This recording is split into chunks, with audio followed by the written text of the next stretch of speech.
Well, good morning. I'm Alister McGrath, and I hold the Andreas Idris Professorship of Science and Religion at Oxford University. And it's a great pleasure to be able to speak to you on some great themes of science and faith.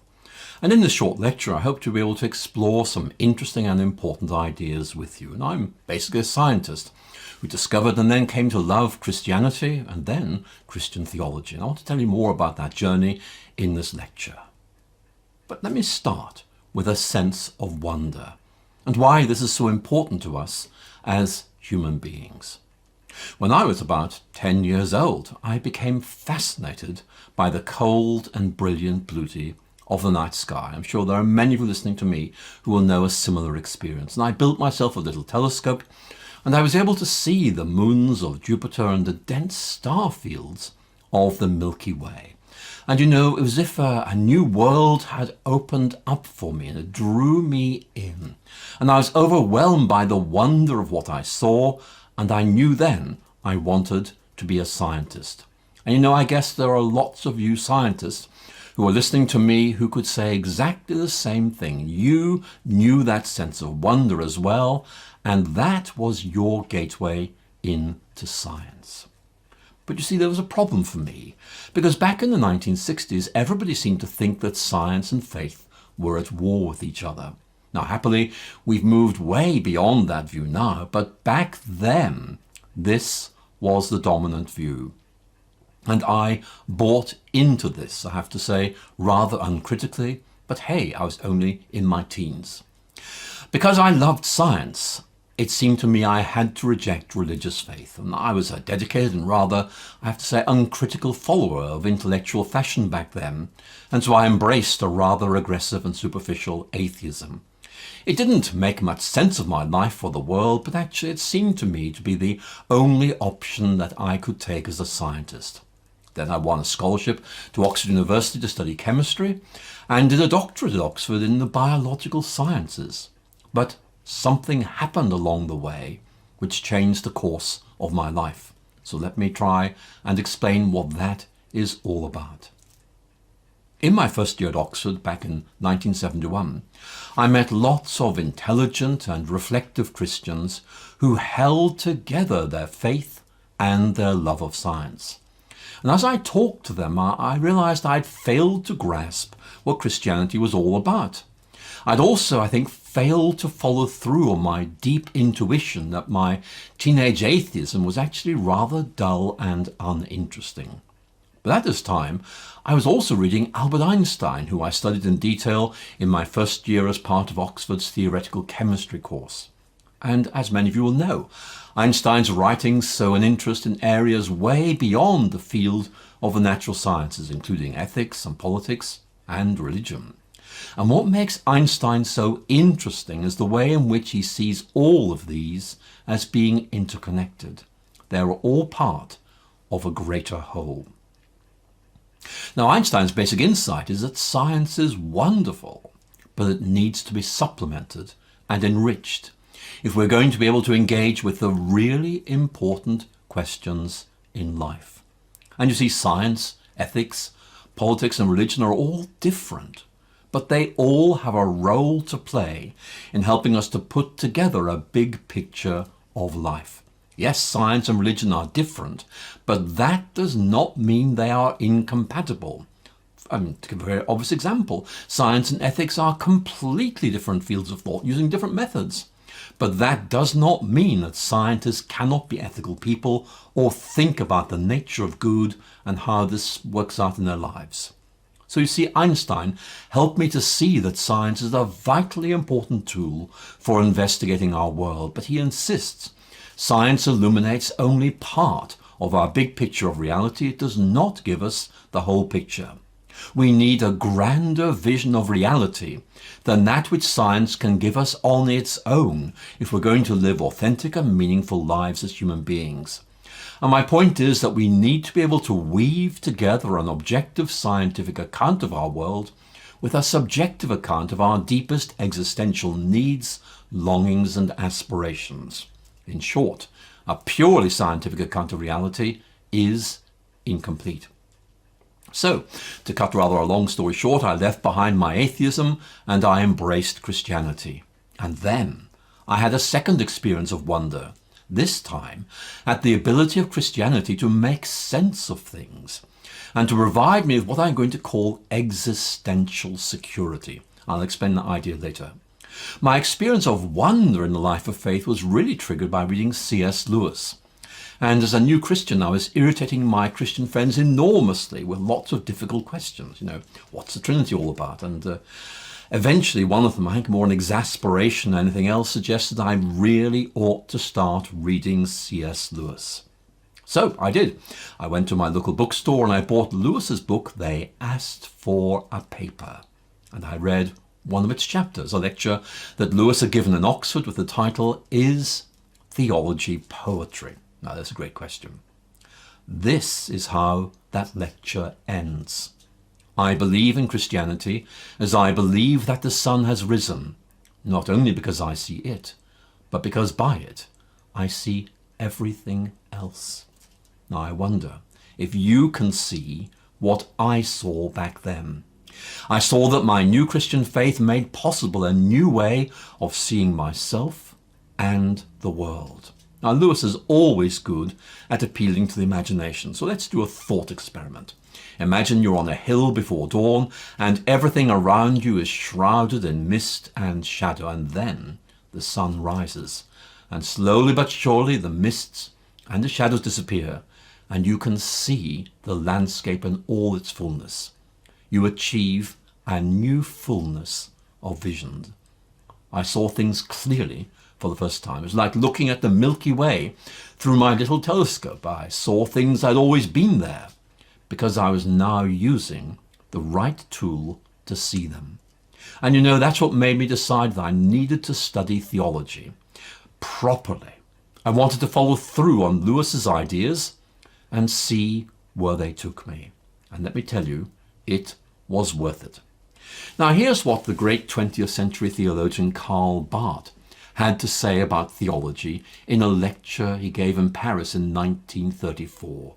And this seems to me to expand what Lewis had seen. Listen to this.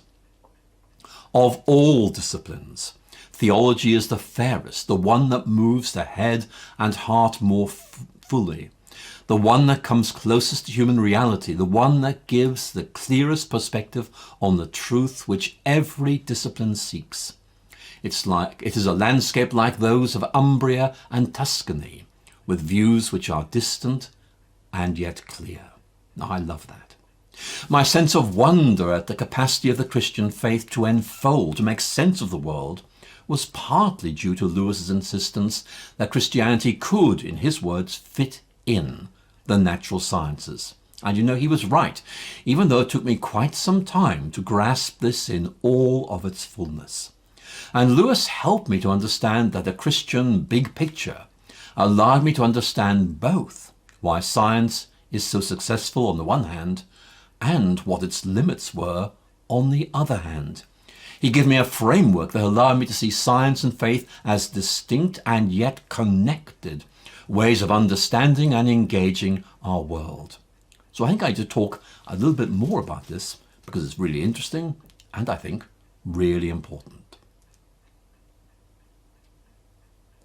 Let me explain two ways I have personally found helpful in holding science and faith together in a meaningful way. These are just two. You can easily add more. Now, the first approach is to see science and theology as offering different perspectives or different windows on a complex world. Let's think about this. The philosopher Mary Midgley, who I've engaged a lot in my recent writings, uses the analogy of using multiple viewing windows into our complex world.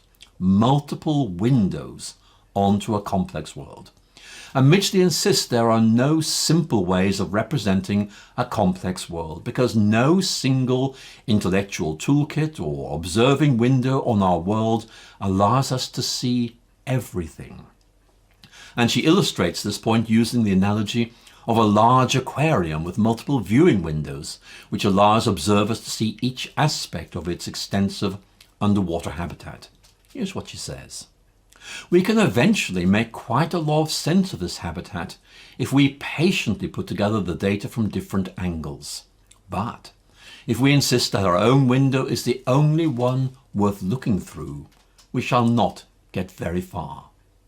So you see, each window for Midgley offers us its own distinct, significant, yet limited view of this greater reality, which is to be valued in its own right and for its own sake, while at the same time as being part, and only part, of a greater coherent whole. That's the first way. Here's the second way, and that's to see science and theology as engaging questions about reality at different levels. We find this in Einstein, who is quite clear. Science tells us about how our world functions, but faith tells us about what things mean. These are two different aspects of engaging our world. They're based at different levels. They're both important, but neither is adequate on its own to deal with the complexity of our experience of the world. Science and faith answer questions at different levels. So let's do another mental experiment. This one's quite easy. I want you to imagine a kettle that is boiling. Here's my question. Why is the kettle boiling? And this question can be answered at different levels so that no one answer is definitive or exhaustive. So here's the scientific answer to the question, why is the kettle boiling? Answer. Energy is being converted into heat, which raises the temperature of the water to its boiling point. Well, that answer is right. But you see, there's another answer that can be given to that same question. And this answer works at a different level. Here's the second answer.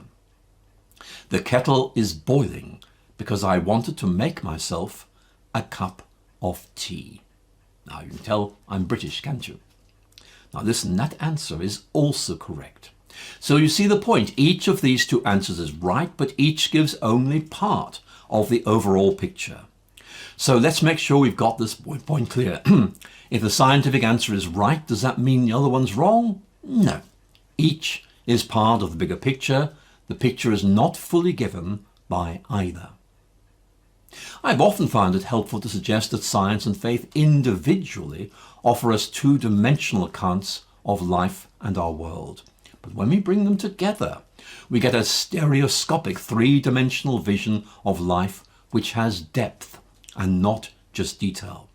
So let me tell you a story about myself, which I think helps to bring this point out. When I was an atheist teenager, I often used to look at the night sky, appreciating the silent beauty of the starlit heavens. And yes, they were beautiful, but that beauty could not conceal what was, for me back then, a disturbing truth, namely the immensity of our universe and my own insignificance and transience. And I used to look at the belt of Orion. Many of you will know this. It's a group of 3 stars that were particularly prominent in the Irish winter night sky. And I knew enough about those stars to know that their light took more than 1,000 years to reach Earth. So I was really seeing those stars as they were 1,000 years ago, not as they are now. And here was the point that really depressed me back then when I was an atheist teenager. By the time that light leaving those stars reached Earth, I'd be dead. So the stars were symbols of my cosmic insignificance. But hey, I was an atheist back then, and I'm not anymore. I see things in a new way. That's what Christianity does. It enables us to see things as they really are. So now, when I look at the belt of Orion, as I did in preparation for this lecture, by the way, I think of Psalm 8. I'm sure many of you know it well. Here are 2 of its opening lines. When I look at your heavens, the work of your fingers, the moon and the stars that you have established, what are human beings that you are mindful of them, mortals that you care for them? Now, do you see what those verses are saying? Despite the vastness of the creation, we matter to God. Now that is just such an important point. Marilyn Robinson, who's perhaps unique in writing rather splendid novels informed by a Reformed theological framework, reflects on this point in an essay of hers entitled Psalm 8. You'll never guess what that's about. If you want to find it, by the way, it's in her collection entitled The Death of Adam.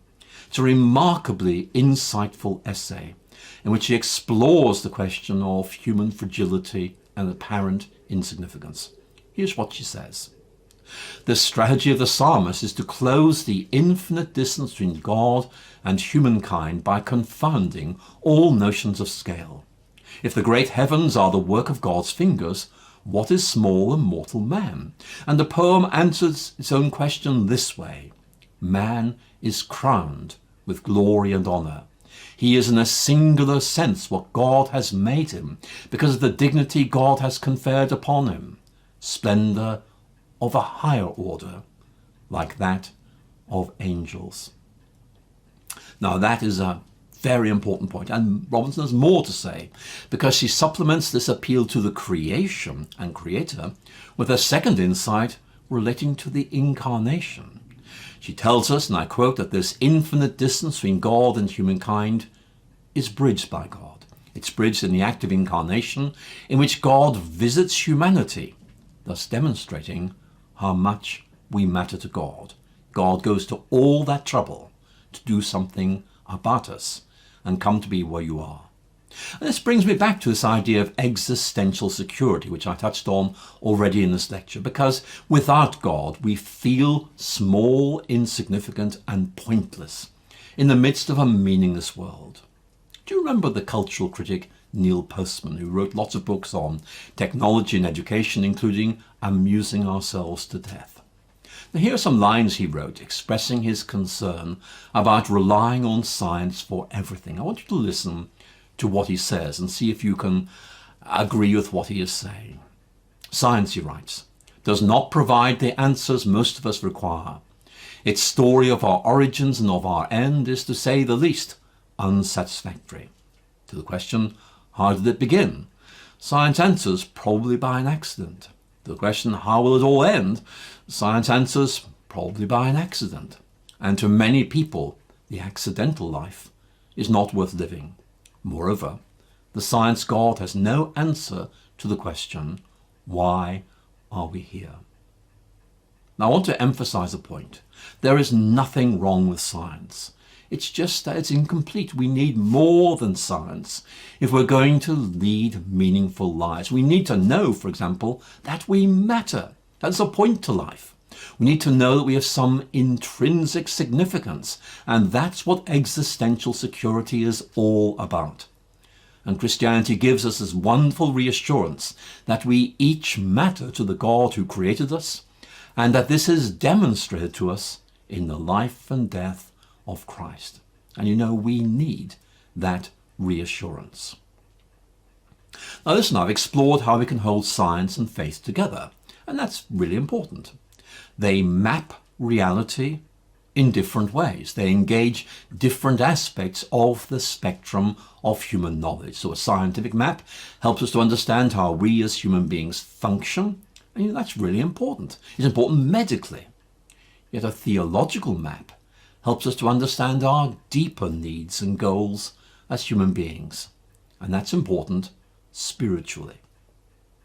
So if you're like Richard Dawkins and insist that science alone is our guide to reality, well, you've chosen to recognize or to look at only one part of this vast human spectrum of knowledge, and mistakenly or maybe arrogantly assert that this is the whole of the picture. Do you see the point I'm making? Dawkins reduces our complex and wonderful world to what science can prove. But you see, our world is rather larger and more wonderful than that. Dawkins has chosen to reduce it, and that's not good enough.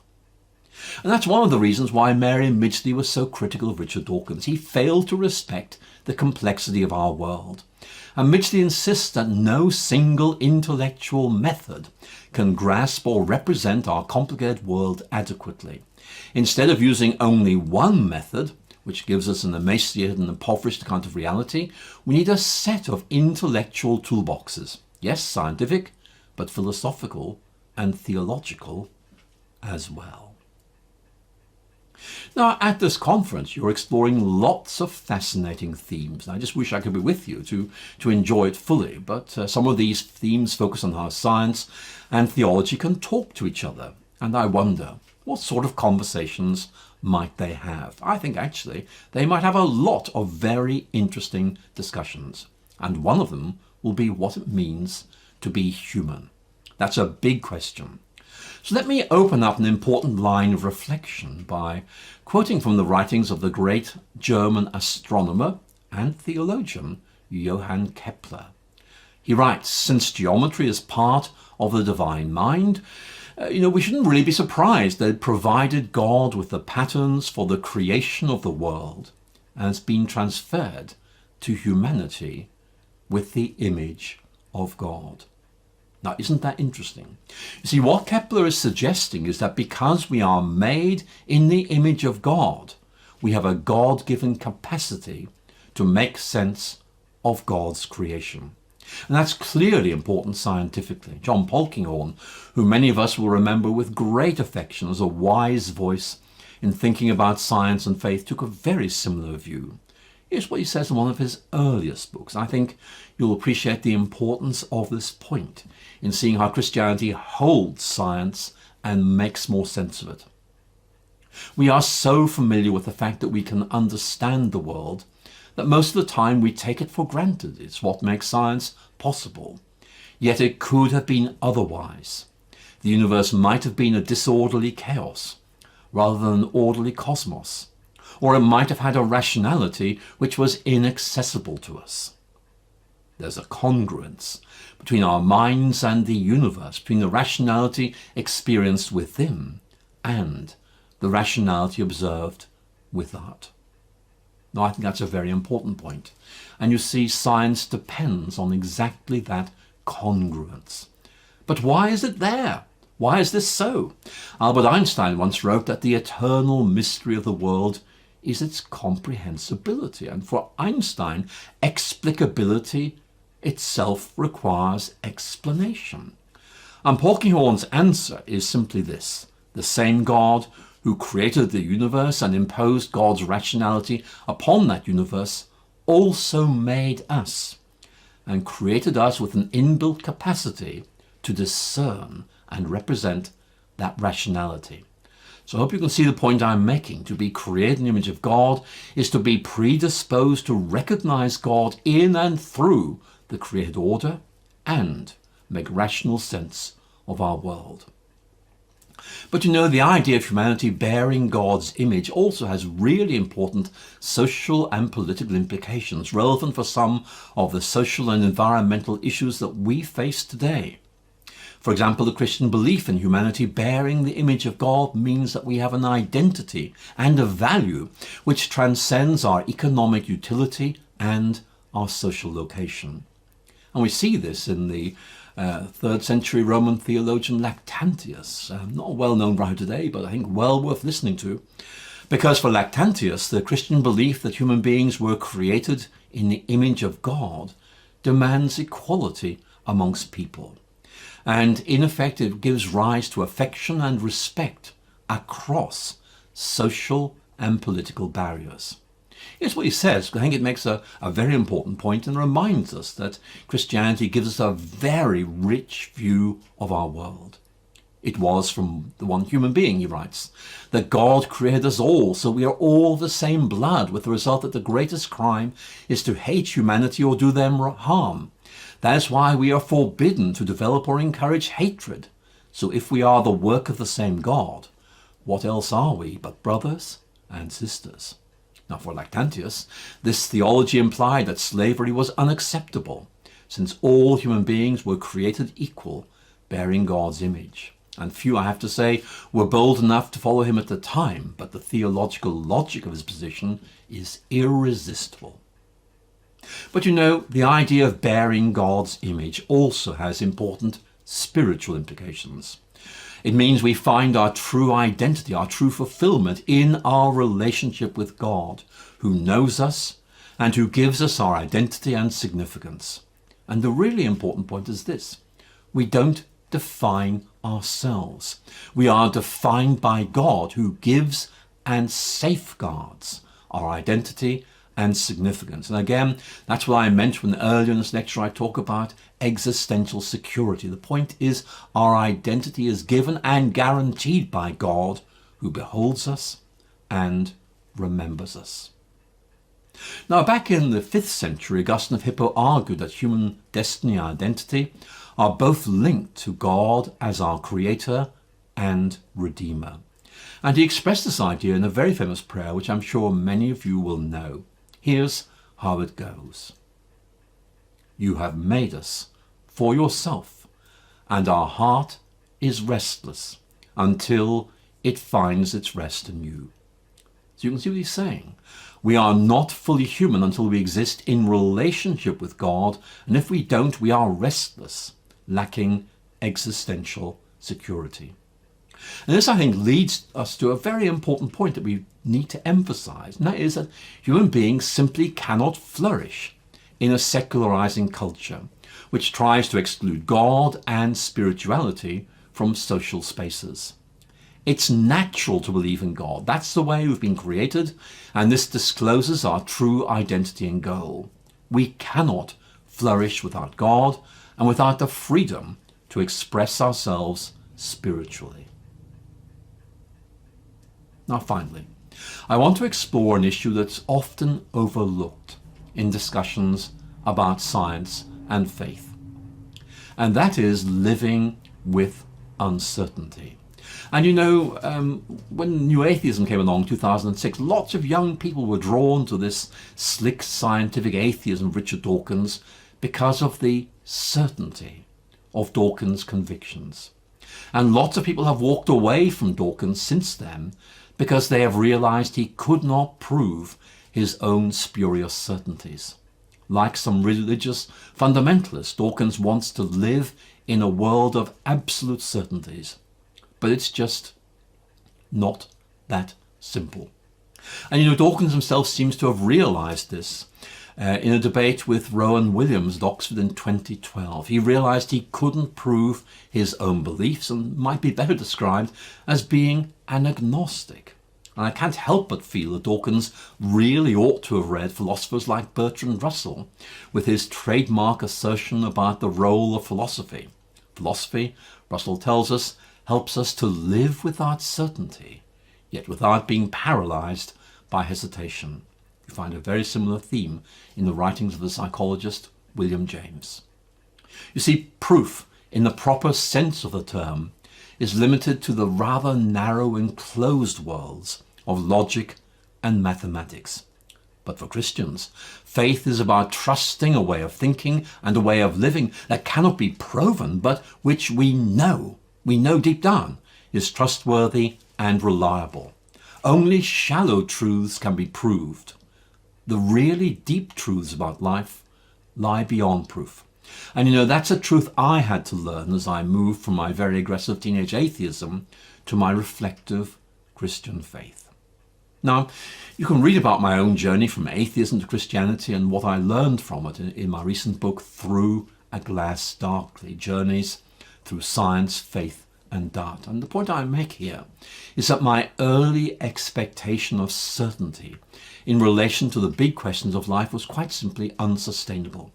And the point is that all of us, whether we're atheists or Christians, have to learn to live with some degree of uncertainty about beliefs that really matter, like the existence of God or the nature of the good or the meaning of life. And I want to tell you something. This is an art that Christianity has mastered. We can live without certainty, trusting that we have found good answers to life's big questions for good reasons. But I need to end. Not because I've sorted out all these big questions about science, faith and life, but simply because I've run out of time. I will look forward very much to exploring these discussions further in our time of discussion. So thank you so much for listening, and I look forward to discussing these with you further. Thank you. Thank you very much, Professor McGrath. I think we've all been stimulated to think a little more deeply about what we believe and why, and where we get a sense of wonder, awe, and humility. So I invite all of you, whether you're joining us online virtually or here in person, to open up your Whova app and put in any questions that you might have for Professor McGrath. Some of you already have. Or to upvote those questions that you see that you like, that you share a desire to be addressed. And we are going to open up a time of live conversation with Professor McGrath. And so I have to turn my head to actually see you, Professor McGrath. But anyway, it's an honor. I wish we could be sitting here in these chairs and having a conversation together in person, but we will use modern technology to have this conversation in the best way we can. So I want to thank you again, Professor McGrath, for your comments, for being with us today. And we want to have a time of dialogue with you for about the next 20 minutes. And so I'm going to look at some of the questions that have been input here. And I think I'll start with this one here. Do you think that we as human beings express or experience less of a sense of awe and wonder than people did millennia ago? Well, I think that's a very good question, and certainly some would say that, in effect, science explains away the sense of wonder by, in effect, reducing what are very wonderful phenomena to, in effect, very common sense or very simple ideas. But there may be something in that, but that's not the full picture. Let me give you an example. Let's look at Psalm 19, verse 1. The heavens declare the glory of the Lord. Now, when I look at the night sky, I know how big the universe is. I know how immense it is. And actually, what I find is that my scientific understanding of the immensity of the universe gives me a deeper sense of just how important it is to believe in God and, in effect, realize that we matter to him. I'm sure that back in 500 BC people understood that then, but now we know even more how big our universe is. And that brings us home to us, I think, more profoundly, precisely what it is that matters so much that we matter to God. I think that is a very important point to make. In other words, the more we understand about the immensity and complexity of our universe, the more, in effect, it brings home to us how wonderful God is, but also how important this idea of existential security is, that actually in this enormous universe we do matter because we matter to God.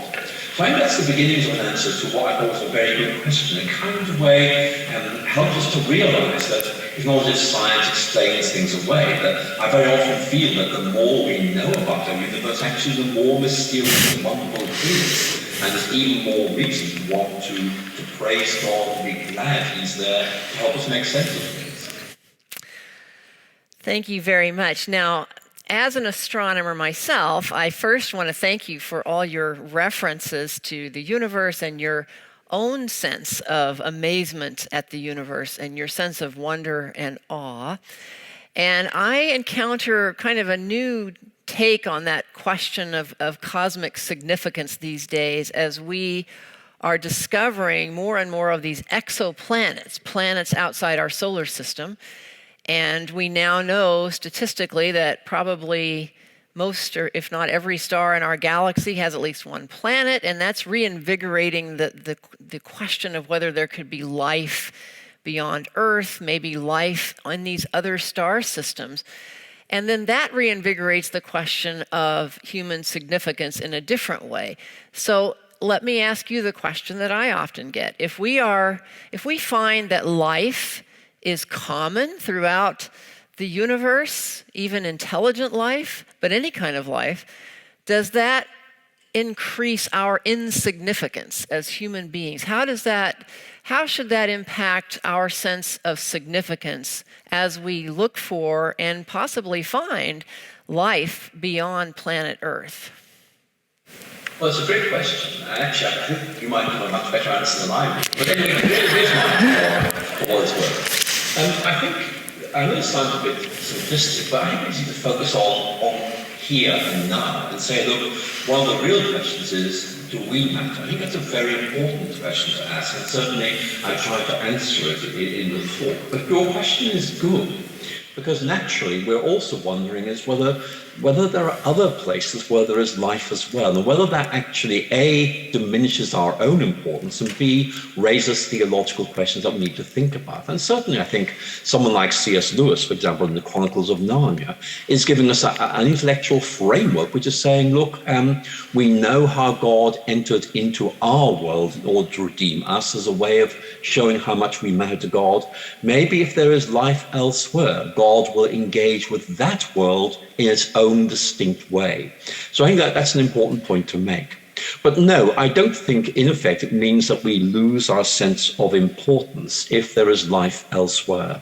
Because I think one of the things I'd want to say is that the more we appreciate the complexity, the richness, the immensity of our universe, then the deeper our vision of the majesty and glory of God. I think that's a very important point to make, because in effect, if I can put it like this, the more glorious God is, the more amazing that he cares for people like you and me.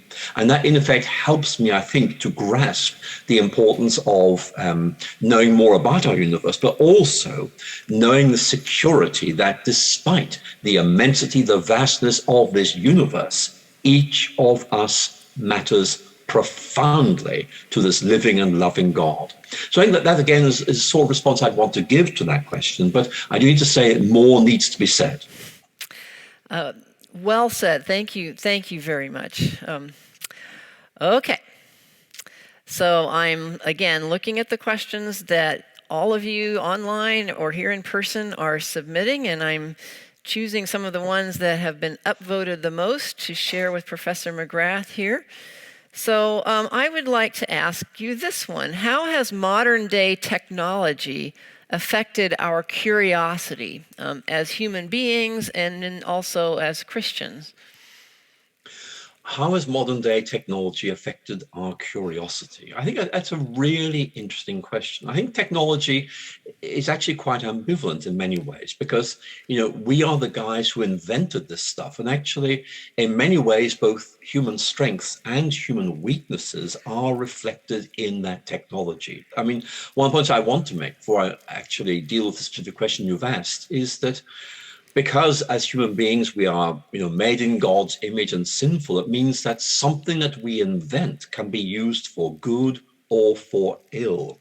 In other words, technology that can actually help us to understand how to extend human life can very often be used to shorten human life. In other words, the more we understand about how the human body functions and technological interventions in human existence, then it's not just about how we might cure people, it's also how we might, if we so desire to do so, to actually wipe out a population. So there's if you like, the ambivalence of human nature is reflected in the ambivalence of the ways in which we actually use technology. But the point you're making is slightly different, and I think it's a very good question. That is whether technology actually diminishes our sense of curiosity. And actually, my own experience is that it doesn't. It actually kind of way gives us something that enables us to begin to look at our universe more closely. Because one thing I remember very closely is, looking at the night sky with the unaided eye. I saw a certain amount, and it was very exciting. When I used a telescope, which simply extended the range of my human vision, I saw even more, and my sense of amazement and wonder and curiosity was piqued still further. So I think the answer is that technology can dull some people's senses. It can give us a sense that we can answer all of life's questions. But for me, technology in effect simply opens up even more questions. It in effect refuses to close things down. It very often opens them up.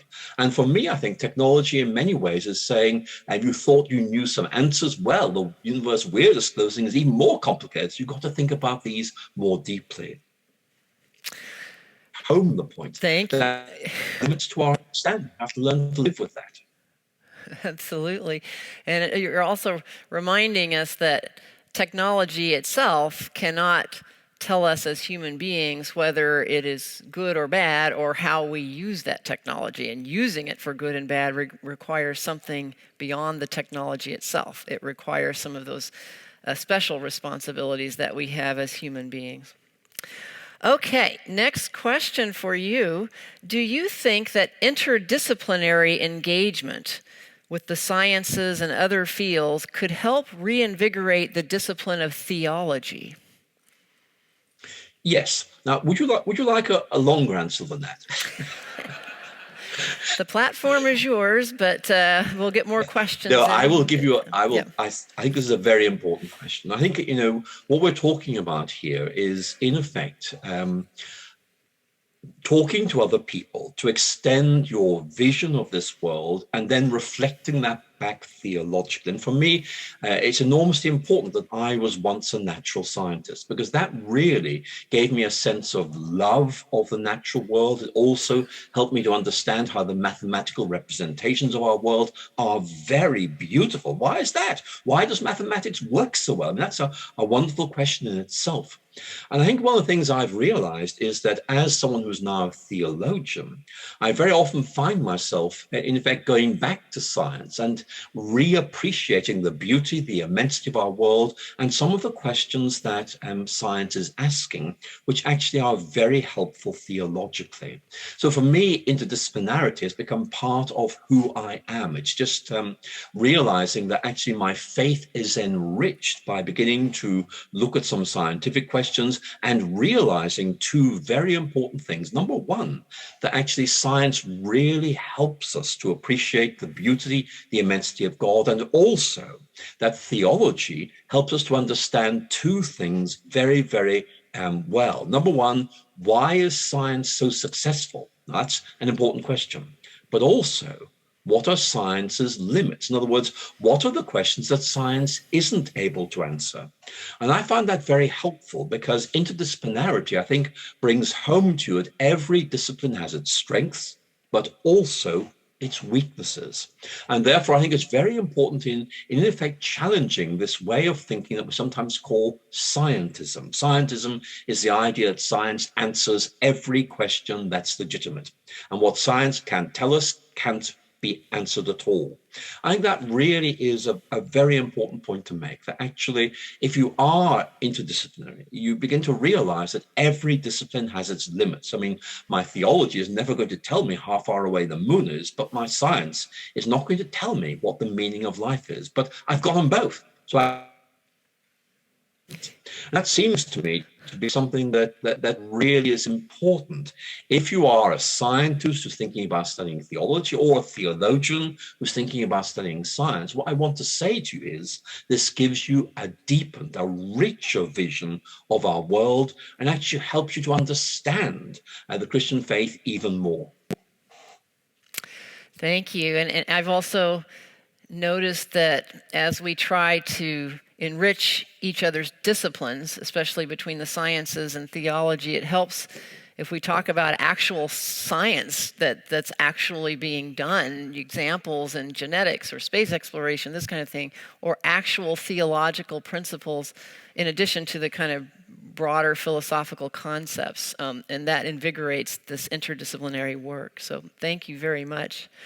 Now, this is all well and good for those of us who are innately curious, but we all know people who are strikingly incurious. So the question here is, can curiosity be taught?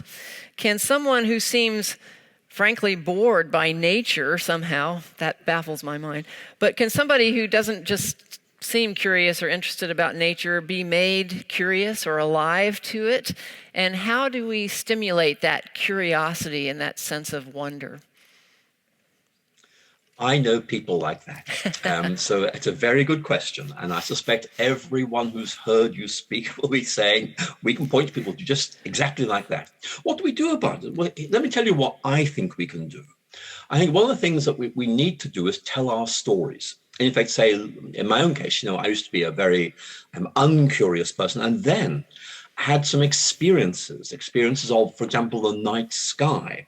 Others of you will talk about the experience of vast landscapes, or a sense of sheer wonder at the world of what lies beneath the surface of our oceans. And what you can do is say, look, I used to be a bit like that, and then I had this experience and it changed everything. I think one of the things that Aristotle tells us, which I think is very important, is that wonder, in effect, is a gateway experience. It, in effect, opens our minds. It makes us realize that the world is bigger and more exciting than we thought it was. But we need this experience of wonder to expand our minds, to, if you like, go deeper into the understanding of the way the world is. So one of my suggestions is that we tell our stories of discovery, something that's happened to each of us, or something we've seen, or something we've read, or something we have seen, which suddenly has brought home to us this world is bigger and more complex than any of us realized, and how that takes us somewhere very exciting.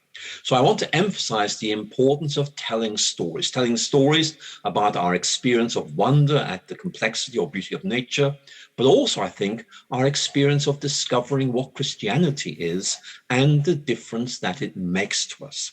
Because, if there are any social anthropologists or cultural anthropologists in the audience tonight, you will know how characteristically human it is to tell stories. That's a way of helping others to understand what we have discovered. And that means we can all enrich each other's visions of this wonderful and complicated world. I appreciate that very much.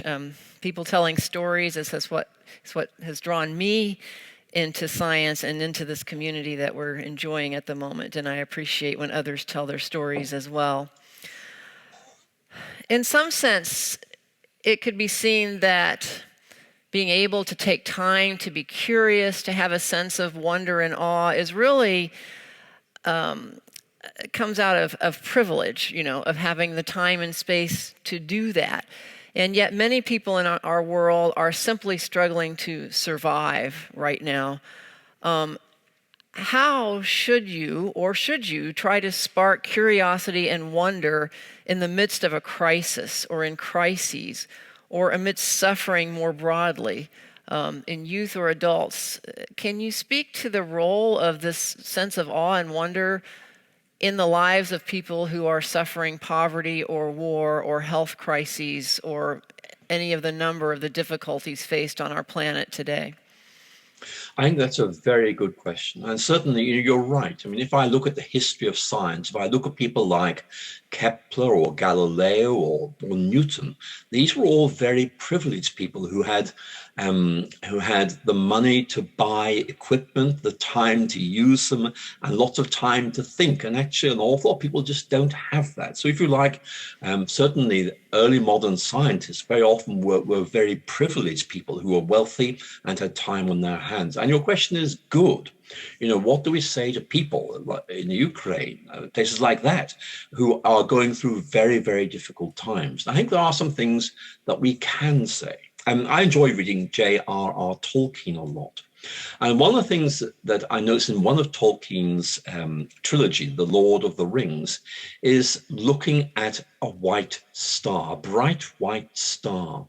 And, the people who are doing this are very taken by its beauty, but also they're taken by a thought that goes through their mind, that when all this time of difficulty and problems is over, that star is still going to be there. And it gave them a sense of perspective on the problems they were going through. It didn't help them, I have to say, but it did give them that sense of perspective. But I think the point we do need to think about really is, what can we say to people who are in poverty or in deep distress or who are ill, who very often feel that the sense of wonder we've described is for someone else and not for them. I think one thing I've really found very helpful over the years in thinking this through is just realizing how precious life is, even when you're going through very, very difficult times. And this, I think, takes us, beyond the scope of my topic tonight, but because it's such a good question, I'm going to talk about this. I think very often I have met people who in effect have said, look, I was tempted to end it all because there was just no point to things. And then something happened. I had an experience of wonder, or I began to realize that actually there is meaning in this difficulty. I'm going through a difficult time. I will become a better person as a result of this. And so I kept going, and I'm very glad I did. And as I look back on that, I begin to realize that was a moment of personal discovery, of transition, of, in effect, becoming the person I am today. And in many ways, the point I think I would want to make it to anybody in that situation is, look, you may well, in years to come, look back and say, I'm so glad I realized I matter, I'm significant, because that helped me go through this difficult time and come out the other end. All right. Thank you very much. I think we have time for one more question. So here's an easy one. All right? Not really. As an apologist, you have vast experience helping non-believers see why Christian truth claims make sense. How might we use the intersection of science and faith to engage non-believers and help them see Jesus and Christianity in a new way? Well, that's a really good question to end with. So thank you for asking that. I think one of the points that we need to make immediately is that most people outside the Christian community do not realize how many active scientists are religious believers. And that means it's really important that those of us who are scientists or who have a scientific background and are people of faith will talk, A, about how they hold their science and faith together, and B, the difference that it makes. I think that's a very important point to make, that in effect, a scientist who gives his or her testimony is in effect saying, not simply, I find my faith to be true, but actually I also find it to be real. In other words, this is something that makes a difference. This is something that in effect impacts on real life issues. And my faith gives me that, well, existential security, to use that phrase I've been kicking around a bit tonight. And that really is important. So one of the things I'd want to say is that very often for people like myself, it's obvious that science and religion can, live together very happily. But that's not the way a lot of people say it and see it. And it's very important, I think, for those of us who are scientists and believers to say, look, I find my science fits in so well with my faith. Let me explain how that is. Let me explain the difference it makes to my life. And perhaps that might help us to enable other people outside the community of faith to realize the difference it makes to theirs. And there's a very interesting survey by an American sociologist, Elaine Eklund. Some of you in the audience tonight will have read it. And she looked at this question, what is it that actually helps people to see that the kind of objections that people like Richard Dawkins are raising about science and faith aren't as important as he thinks? And Elaine Eklund came up with the answer by surveying people that what really changed the way people think was knowing somebody who held their science and faith together. And they point to that person and say, hey, I know so-and-so, and they hold these together. They're not stupid, so it can be done. That's good enough for me. So I think we all need to talk more about our science and our faith, because that is what's going to speak to someone and say, A, this can be done, but B, this could also be life-changing as well. Thank you. It is so important to remember that this whole conversation is not just about concepts and topics, but about lives and our personhood and a God who loves us personally. So our personal stories matter. And Professor McGrath, we are so grateful to you for sharing with us your personal story, your thoughts, and your encouragement as we engage in this interesting intersection of science and faith at the BioLogos Conference. Thank you for joining us today. Let's all give Professor McGrath our appreciation. Thank you very much.